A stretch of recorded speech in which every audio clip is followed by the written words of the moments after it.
नमस्कार. तर आजची रेसिपी मकर संक्रांतीसाठी बिना पाकाचे लाडू.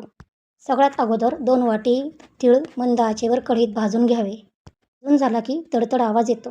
मग 1 वाटी शेंगदाणे चांगले कडक होईपर्यंत मंद आचेवर भाजावे. मिक्सरला ओबडधोबड करून घ्यावे. मग तीळसुद्धा थंड झाले की बारीक करून घ्यावे. जास्त बारीक करू नका.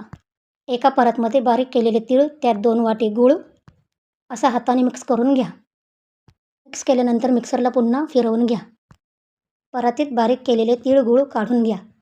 त्यात ओबडधोबड केलेले शेंगदाणे घाला. 2 चमचे तूप घाला. 2 चमचे भाजलेले तीळ घाला. मग असे हाताने एकत्र करून घ्या. मग लाडू वाळा.